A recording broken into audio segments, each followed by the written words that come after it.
In the world today, many different minority groups are treated unfairly because they lack proper representation in their countries. Today we're going to look at homosexuals and how they are treated across the world.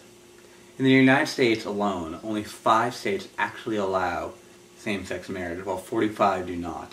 Many of which do not actually have bans in place, constitutional amendments in fact, that do not allow these unions. In America, only 49% of the populace actually approves of the homosexual lifestyle, whatever that could be. In Europe, it's far greater, 80%, but even so, we have to ask, why are we punishing people for being who they are?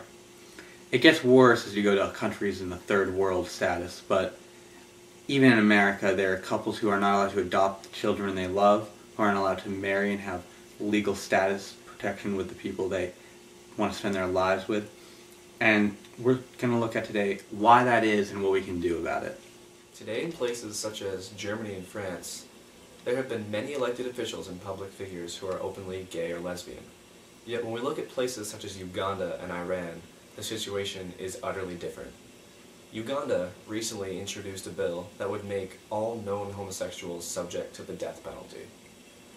The president of Iran, Mahmoud Ahmadinejad, in a speech to Columbia University, even went as far to say there are no homosexuals in Iran, even though if we looked at their prison and execution records, it would say something different.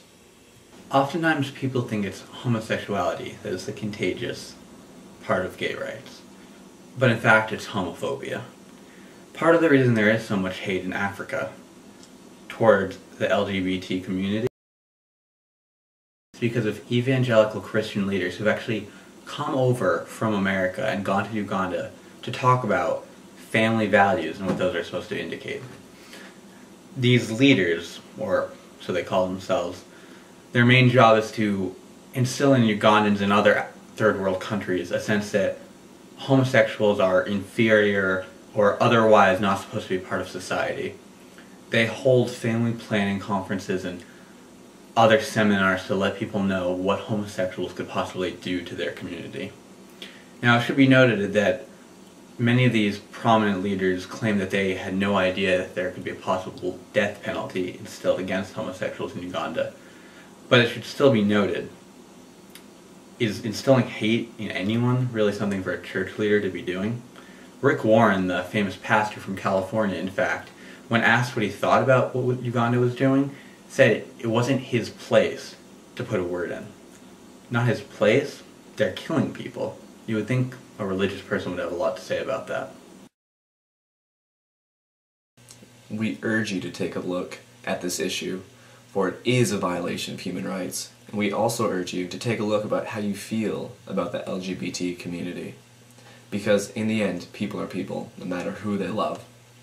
A famous Air Force pilot named Leonard Motlovich had written on his gravestone, "When I was in the military, I was given a medal for killing 2 men and a discharge for loving 1. If we reward for killing, yet condemn for loving, shouldn't we take a better look at our priorities?